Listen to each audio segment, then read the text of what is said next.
And I was playing it, and I started playing it, and I didn't really notice anything was wrong. And I sort of started playing the riff, like, yeah, I'm playing the riff. And then Kels just looks at me on the stage in front of fucking thousands of people on the stage. He goes, "What the fuck was that?" And I went, ah! This is one of my first shows with him as well.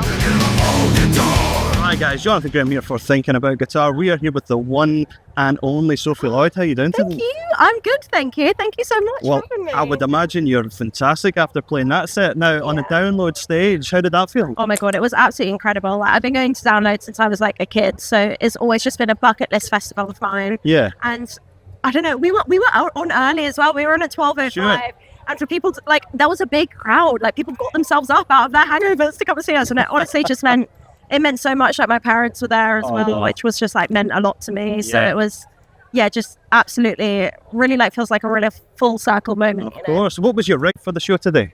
My rig was, so I use neural DSP Quad Cortex, which I absolutely love. I know it might be blasphemous for some people because obviously, you know, we have the traditionalist that loves the amp, and I have at home, I have a diesel amp and like a Marshall stack, and I absolutely fucking love it. But just practicality of moving it around, like I do a lot of social stuff online, and for that I've used Neural DSP, the Nolly archetype.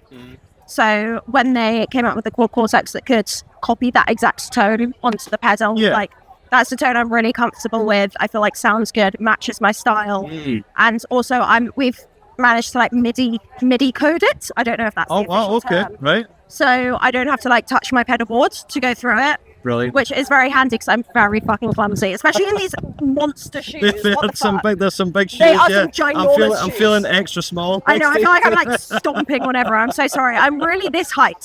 So wait, but that's particularly interesting though, having that setup, because we've seen that with some big artists where they can rely on that and everything. When it goes well, it's perfect. Any situations where you've been playing these shows and then those cues maybe go off at the wrong time? I've had one not with the Quad Cortex actually, but I've had one with a Kemper where it was meant to be, you know, when it like down tunes you, like it like drop tunes you down.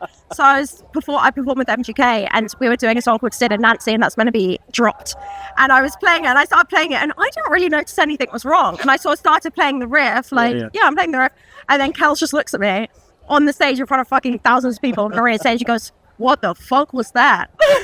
And I went, ah!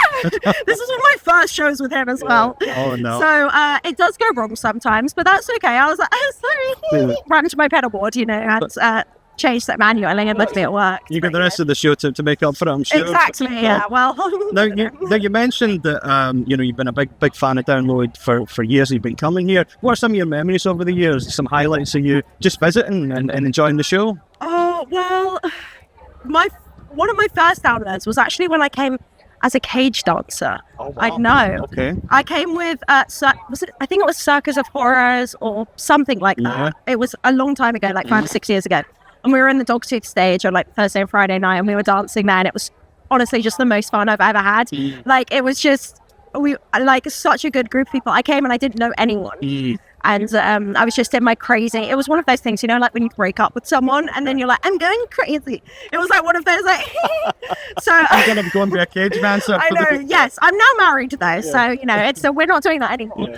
But you know, that was really, really fun. And also just coming here, like my dad came here with me as well a few years ago with some of my mates, and just like having that, we went to see Volbeat, who we're both a big fan of, and I got to introduce him to some of the members, and that was awesome. Really like, again, full circle for me. So. Yeah, no, absolutely. Now, obviously, you kind of exploded on the scene for these incredible viral performances on YouTube. I mean, looking back on it now, could you have predicted that type of response was coming when you were just sort of sitting in your studio putting these together? Yeah, like it's like my first song to kind of go like semi-viral was my own original song, Delusions, off my EP.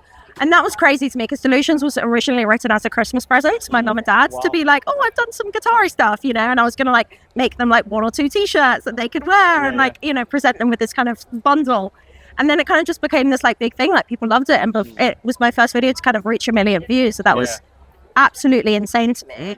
And then, you know, I started doing my shred versions, kind of honing in on my like USP. And I think that really kind of, I don't know, it's been a whirlwind, honestly, but I'm so grateful that it's got to where it was. Absolutely. Here today, and you're such a legitimate player as well. These clips that were showing up online from when you were I saw a show there. You were playing in Brixton Academy. Oh yeah. And I mean, the energy from the crowd just wasn't one that I got to experience in person, but coming through the camera, it looked like it was an incredible event. Yeah, we were supporting the Warning that night, and like, the crowd was fucking incredible that night. And I think, well, that's the thing is like, because I've grown up on the internet. Yeah. I've had quite bad performance anxiety and imposter syndrome, where it's like you put. You can film a million takes. Yeah, do you know what I mean? And put the best one you did online. Yeah. So I think performing live was always this really scary thing to me, where it felt so vulnerable because I could, what you do is what you do. It's out there. Absolutely, yeah. So I think it took me a while to sort of overcome that. Like through COVID, I started Twitch, which was, performing live, but like in the comfort of my own home. There's no safety in it. Exactly, yeah. And then joining MGK, I got to do it without being the front woman, and now kind of just building my confidence gradually. And now it's really nice to go out there and feel like I can do it, like without any negative thoughts, intruding. Oh yeah, no, it's lovely to see. I mean, it's as a musician, I mean, even amateur ones like myself, the hardest thing I think is the hardest thing is sometimes getting out of your own way, get out of your own head. Yeah. You want to be too busy doing it to be thinking about it too much. And 100%. It's for you. I mean, apart from as you said, getting on Twitch and sort of just doing it.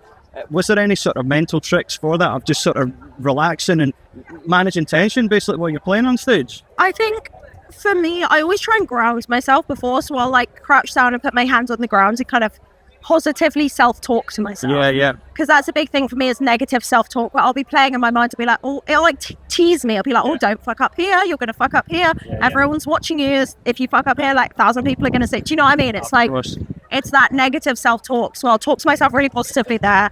I'll honestly shot tequila. Not for everyone, but it does help before you go on stage. For me, anyway, just to get out of my mind and be like confident.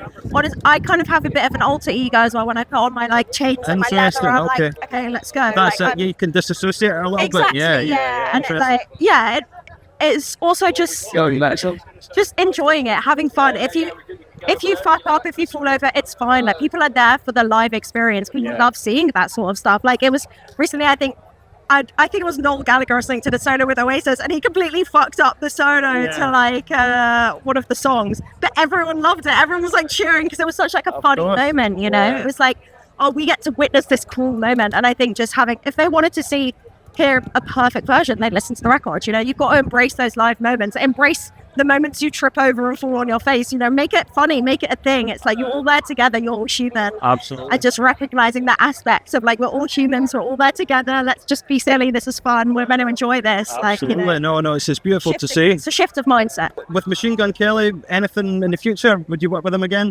I don't know if I'm allowed to say, but yes, obviously he's got an album coming out that he did just announce, Los Americana, which is coming out on the 8th of August, which is very exciting. And so we may see you on there. Yes, you may see me on there. I think the tour is planned for later this year, so very excited. Love those guys so much. It's a shame, they're obviously America based, so I don't get to hang out with them as much as I would like. But still very much in the circle. Good to know. Era. Yeah, we'll look forward to hearing that. That's for sure. And obviously, because you have shared the stage there with some greats, what would be your dream collaboration? Yeah. Oh, this is a weird one that I think people wouldn't expect. Billie Eilish. I love Billie Eilish, not just because she's sexy as fuck, but also just because she's so talented, and I think she's really creative musically. And I think a lot of pop artists are bringing kind of rock and guitar back into the mainstream, which is really cool. And that's what I found with like MGK as well. A lot of young girls come up to me and like, oh, you inspired me to play guitar.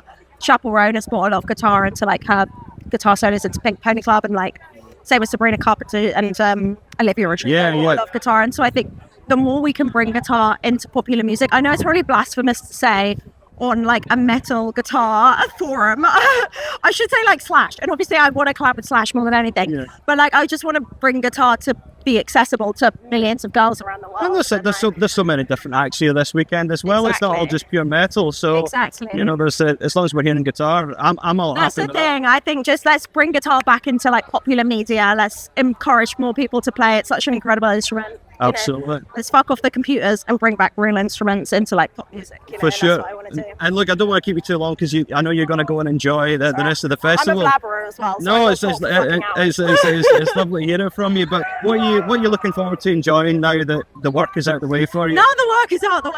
I am very excited. I'm going to see Twin Atlantic. I'm going to see The Darkness. Oh my god. Okay. Incredible. I love Justin Hawkins. Sleep Token, obviously. We're going to go have a fun ass time. We're going to drink. We're going to get drunk. We're going to, you know, get silly. Is that what did you mean today, or did you mean in life generally? That's good enough for me. Look, Sophie. In life generally, I'm going to have, you know, we just got married. We're going on a honeymoon. So, congratulations. Congratulations on an amazing show. It was lovely to meet you. It was so lovely to meet you. Enjoy the rest of your weekend. Thank you so much.